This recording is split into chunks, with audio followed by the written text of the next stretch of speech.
Welcome again, guys, to That's just Tara. This is Melissa, and Tara. we are going to be reacting and analyzing Squid Game Season 2.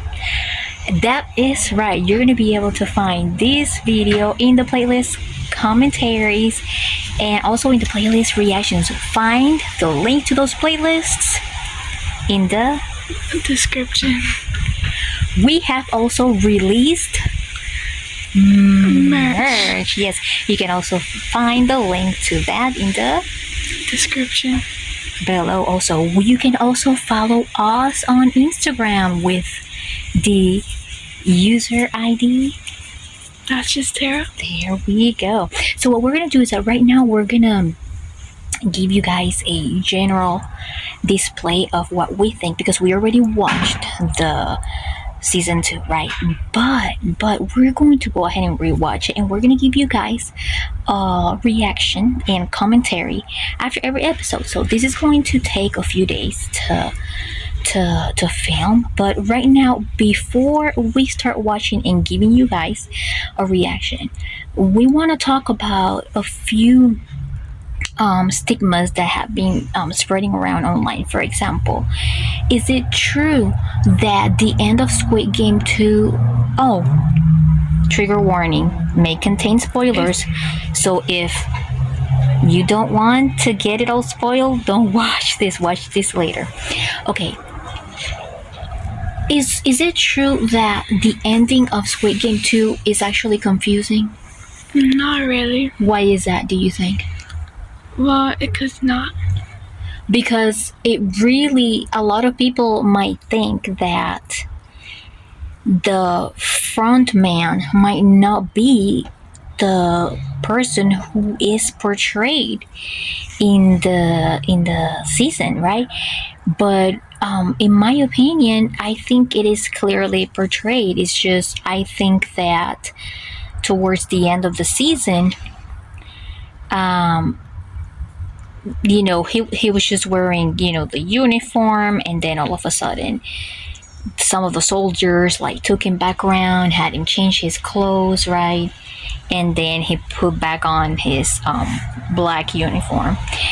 Let me ask you something. What is your opinion when it comes to production from both seasons? Which production team, season 1 or season 2, do you think spent the most money with everything required to film, when it comes to anything in the stage, in the scenes, which one do you think spent more money? Season 2, obviously. Why do you think that is? Well, some of the actors, actually, I don't know if it's expensive to cast people, but some of the actors were singers, actually a lot of them, and there's just a lot of stuff. So yeah. That is true. So maybe because of their popularity, it required a little bit more. And there is this singer, formerly known as a rapper. I forgot his name. He was like Thanos, right? It took us a while to find him on Instagram. He was formerly a rapper and turned now into an actor after a hiatus. I don't know if I pronounced it right. It's like a long pause. He has sort of like a long pause. And now he's gaining popularity here in the US because of his participation in Squid Game 2. Which one is there another singer besides him? Yeah. Which one is that? The 222. And the pregnant one. The pregnant one? Oh wow, I didn't know that. How about the guy that played a YouTuber? I don't know about that, but we're gonna go ahead and rewatch everything, and we're gonna give you guys an exact breakdown of our analysis. See you guys in just a little bit. Don't go anywhere. So before we continue, I'm going to give a little disclaimer. If you are a minor, you need to be watching this under the supervision of an adult. We're going to be speaking things that are graphics. My belief is education begins at home. So any minor that watches these type of um, visuals, they have to be, in my personal opinion, supervised by an adult. And like I said, education begins at home, making sure that the minor that is watching, understands that this is just a movie, that it is not reality, and they should understand right from wrong, and that's how you know that they are prepared to watch something like this from Netflix. Okay, let's keep going. So we're gonna be repeating the intro. So all you guys have to do for every episode is just skip it a little bit and then get to the part. We're gonna be discussing today season 2, episode 2. Oh, I forgot to put episode 2 on the paper. What's the name of the episode? Halloween Party.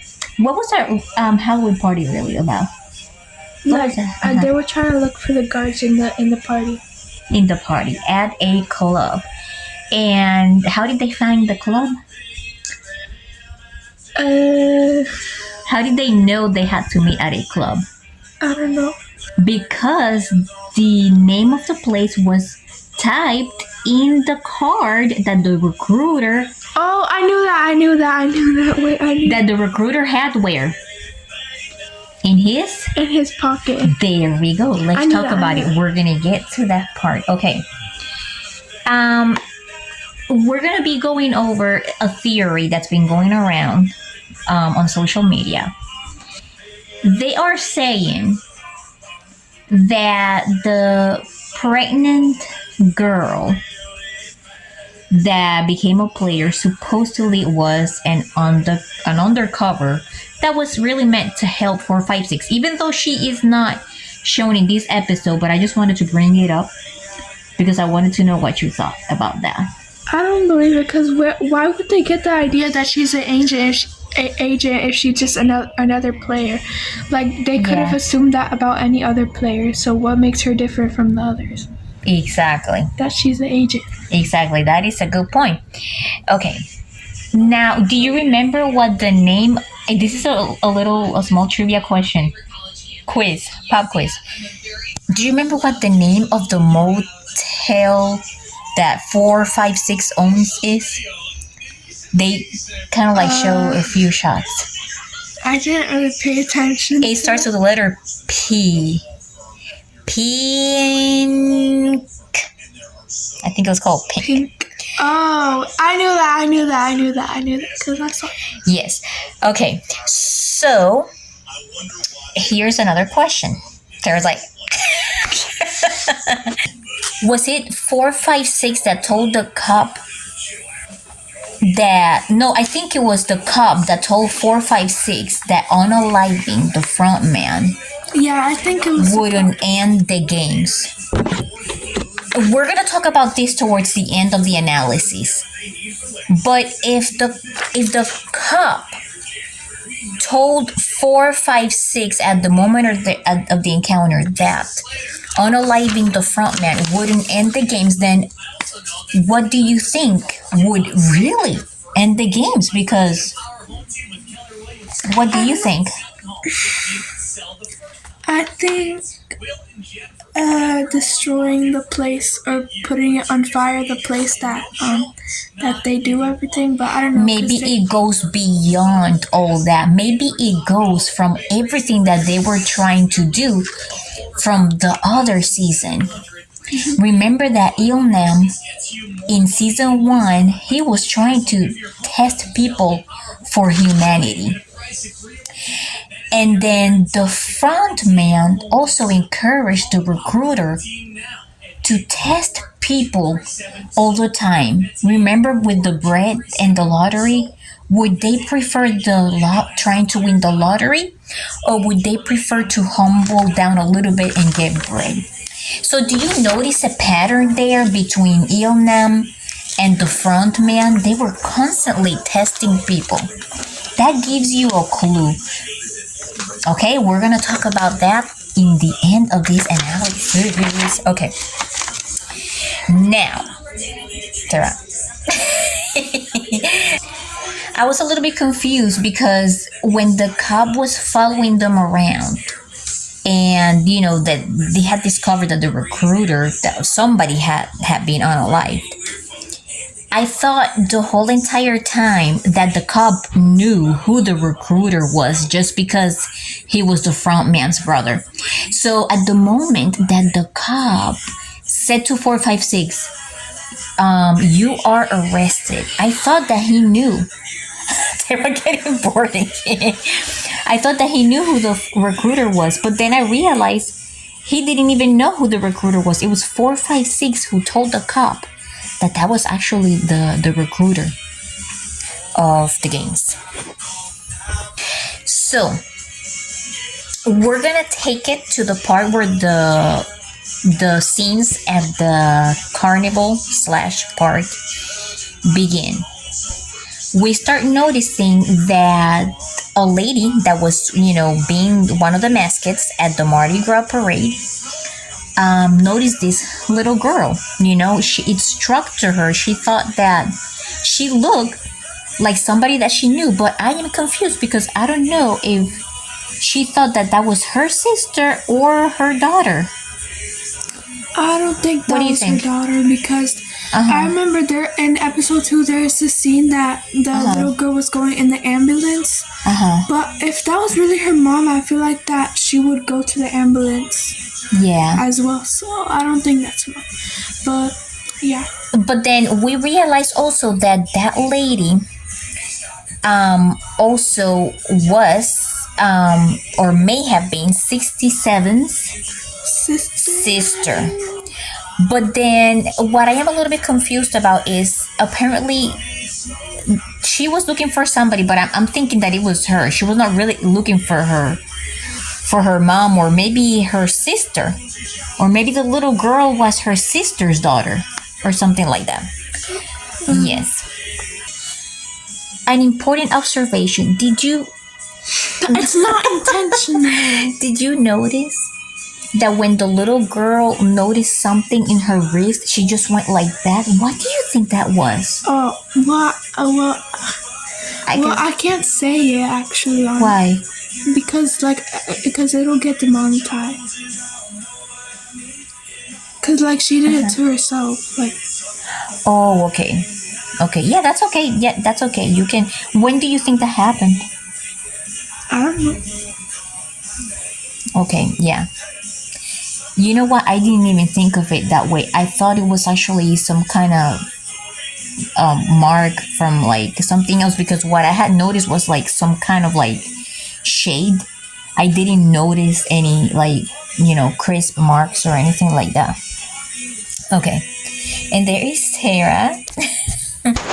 So we're gonna try to talk now about some things that seem unresolved, maybe between the front man, his brother, the cop, and the mom.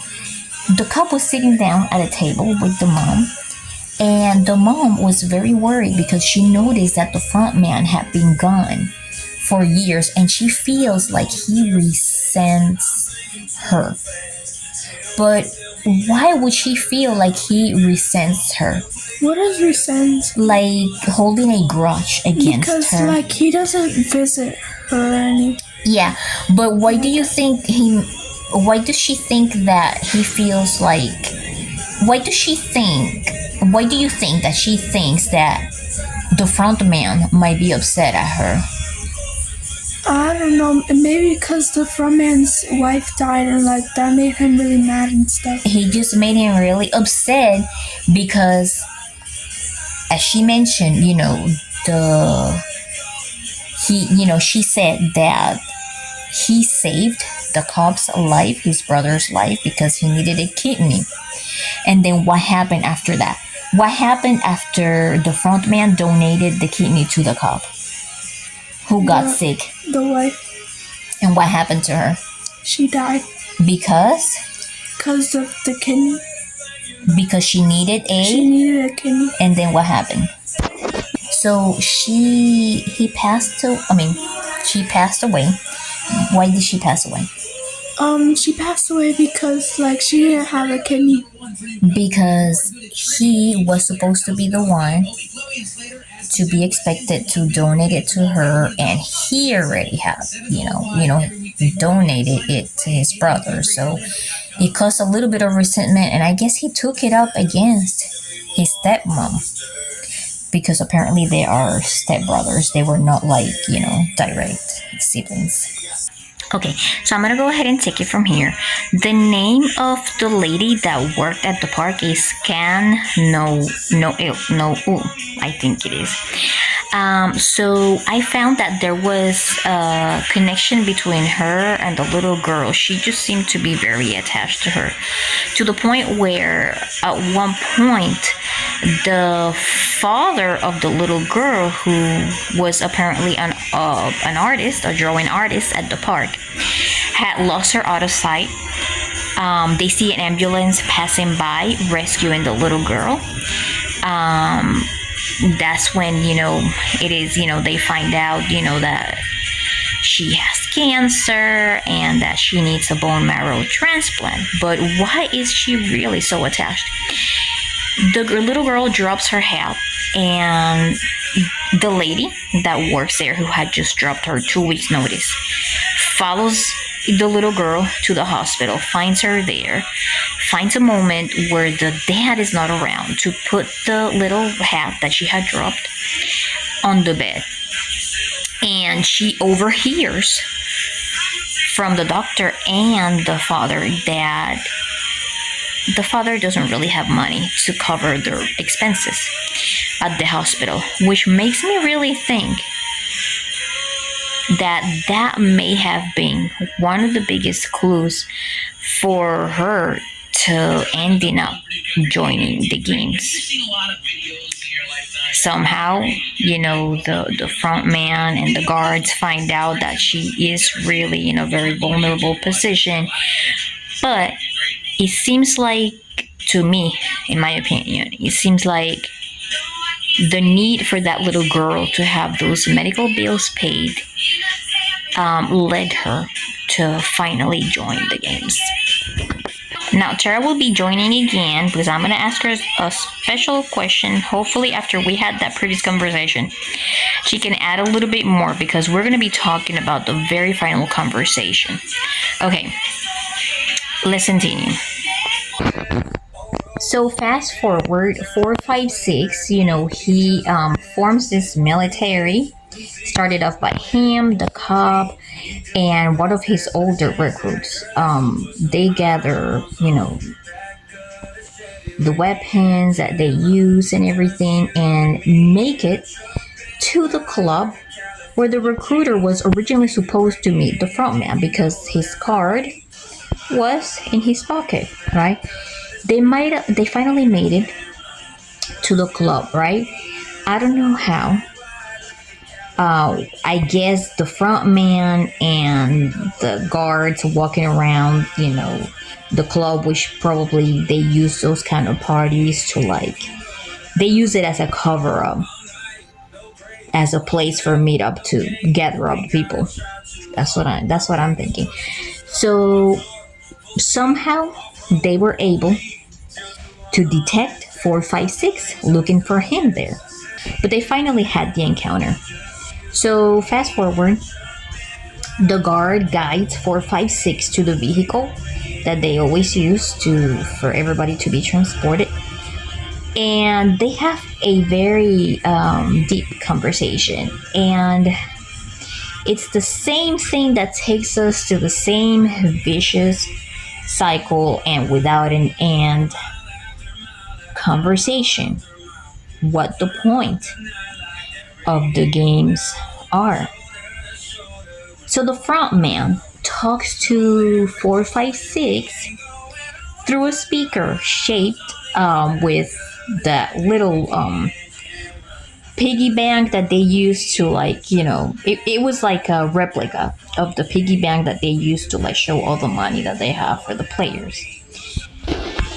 Okay, so 456 calls the front man out for wanting to gather people, for wanting to see people suffer all the time, in which the front man refutes him, and he's like, you know what?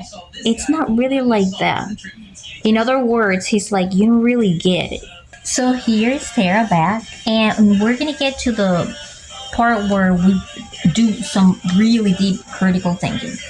The front man tells 456 the game will not end until the world changes. Now, what do you think that means? That he doesn't want people to be greedy anymore. Like, he wants to continue the game until people like learn their lessons and not be greedy. And this is why they were bringing examples the whole time. So this is basically our, our assumption, our analysis on why the game really keeps going. But then 456 tells him, you can't always make the world do what you want. What do you think that means? That the world is not ever gonna be perfect. Exactly. Like, no matter how much you try to fix greed once and for all, what happens? It's never really gonna happen, and the world will never be perfect. And then the crazy thing is that 456 ignores that, and he says, you know what? I still want to go to the games. So what does the front man say? He says, why? Because you already said that you do not like the game. Yes, but the front man finally says, okay, let's go ahead and do it. My neck snapped when I went like that. So now, what is 456 plan? What's the point of 456 going there? To try to defeat the front man? Yeah, but then the cop said, unaliving the front man is not going to end the games. Oh. See? So, I think it's to like warn the people that they should, because you know how after every game there's like a buzzer thingy to leave or stay. He's like warning them that we want to leave instead of stay because like it's dangerous. Oh yeah, that is true, and that's why he kept insisting, to leave the game. I played these games before. Okay. But now let's go a little deeper. He can convince them to click on the eggs, right? Mm-hmm. And he can make it all the way into the game, right? And he can confront the front man all he wants, right? And he can do this repeatedly for the rest of his life. But how is he really going to end the game? How is he going to convince everybody outside in the world to not join? I don't really. It's crazy stuff, right? I think he wants to. Because I think he wants to like tell all the people that like work for Squid Game that like it's bad or something. Yeah. But I don't know. We will have to see how it plays out because we're kind of like getting really ahead. We're trying to get here into season 3. All right, so this was all for today. We're gonna see what happens with season 3. With episode 3. We'll see you guys next time.